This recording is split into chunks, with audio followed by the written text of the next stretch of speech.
നിങ്ങളുടെ ഫേവറേറ്റ് സീരിയലുകൾ ടിവിയിൽ വരുന്നതിന് മുൻപേ സൺ നെക്സ്റ്റ് ആപ്പിൽ കാണാം. ഇനി എല്ലാവർക്കും മുൻപേ കാണൂ. ഇപ്പോൾ തന്നെ സൺ നെക്സ്റ്റ് ആപ്പ് ഡൗൺലോഡ് ചെയ്ത് സബ്സ്ക്രൈബ് ചെയ്യൂ.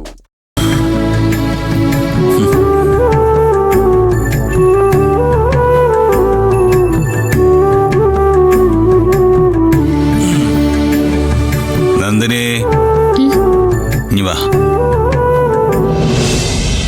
എന്താ സർ? വാ, ഇരിക്ക. എനിക്ക് തന്നോടൊരു കാര്യം ഡിസ്കസ് ചെയ്യാനുണ്ട്. ഇരിക്ക.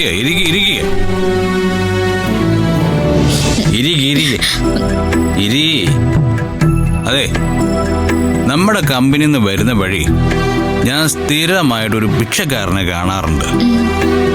അയാൾക്ക് 2 കാലുമില്ല, 2 കണ്ണും കാണൂല. സാധാരണ ഞാൻ അയാൾക്ക് എന്തെങ്കിലും പൈസ കൊടുക്കും. പക്ഷേ അയാൾക്ക് കാര്യമായിട്ട് എന്തെങ്കിലും സമ്മാനം വാങ്ങി കൊടുക്കണം എന്ന് എനിക്കൊരു ആഗ്രഹം. എന്താ അയാൾക്ക് കൊടുക്കാൻ പറ്റുന്ന ഒരു സമ്മാനം? അയ്യോ, അതിപ്പോ എന്നോട് ചോദിച്ചാ? ഓക്കെ, അല്ല, വലിയൊരു ഫുട്ബോൾ വാങ്ങിച്ചു കൊടുത്തല്ലോ. ഫുട്ബോൾ ഹാപ്പി ആവില്ലേ പാവത്തിന്? എന്താ സർ, സാറല്ലേ പറഞ്ഞത് അയാൾക്ക് കാലില്ലാന്ന്? പിന്നെ ഫുട്ബോൾ വാങ്ങിക്കൊടുത്തിട്ട് എന്തിനാ? കറക്റ്റ്. എന്നാലേ വില കൂടിയ കുറച്ച് പെയിന്റിങ്സ് വാങ്ങിച്ചു കൊടുത്താലോ? എങ്ങനെയുണ്ടാവും? നല്ല കാണാൻ ഭംഗിയുള്ള കുറച്ച് പെയിന്റിങ്സ്. സാറിനെന്താ ഭ്രാന്തുണ്ടോ? കണ്ണു കാണില്ലെന്നല്ല പറഞ്ഞത്. പിന്നെ കാണാനുള്ള കാര്യങ്ങളൊക്കെ വാങ്ങിക്കൊടുത്തിട്ട് എന്തിനാ? അങ്ങനെയാണെങ്കിൽ ഞാൻ തിരിച്ചൊരു ചോദ്യം ചോദിക്കട്ടെ. നന്മ എന്താണെന്ന് തിരിച്ചറിയാൻ ബോധമില്ലാത്ത എന്റെ അമ്മയോട് താൻ എന്തിനാ ഇങ്ങനെ ഒരു കാര്യം ചെയ്യുന്നേ? അത് പറ. ഓ, ഇതിനാണോ സാർ ചോദിച്ചേ? യെസ്, അതെ. നമ്മൾ ഒരാളോട് സ്നേഹം കാണിക്കണമെങ്കിൽ അയാൾക്ക് സ്നേഹത്തിന്റെ അർത്ഥം അറിയണ്ടേ? വേണ്ടേ? നമ്മൾ ഒരാൾക്ക് നന്മ ചെയ്തു കൊടുത്താൽ നന്മ എന്താണെന്ന് തിരിച്ചറിയാനുള്ള ബോധം വേണ്ടേ? ഇതൊന്നുമില്ലാത്ത എന്റെ അമ്മയോടും സഹോദരിമാരോടും താൻ എന്തിനാ ഇങ്ങനെ കാണിക്കുന്നേ? അതെ, ഇന്നേ അത്രയും പേരുടെ മുമ്പില് നാണം കിട്ടില്ലേ? ആർക്ക് വേണ്ടി? എന്റെ അമ്മ പത്മാ മേഡത്തിന് വേണ്ടി അല്ലേ? പക്ഷേ അതുകൊണ്ട് അവരുടെ അഹങ്കാരത്തിന് വല്ല കുറവുണ്ടായോ? അന്തസ്സിനെ കുറിച്ചുള്ള സംസാരത്തിന് കുറവുണ്ടായോ? അതെ, തന്റെ യോഗ്യതയെ കുറിച്ച് അളക്കുന്നത് അവസാനിപ്പിച്ചോ? ഓ നന്ദിനി, പറയേ.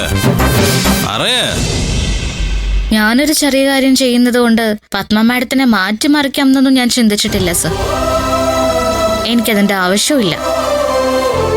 പിന്നെ ഞാൻ ചെയ്ത കാര്യം ശരിയാണോ തെറ്റാണോ എന്ന് ചോദിച്ചാ ഞാൻ പറയും ഞാൻ ചെയ്ത കാര്യം ശരിയാണെന്ന്.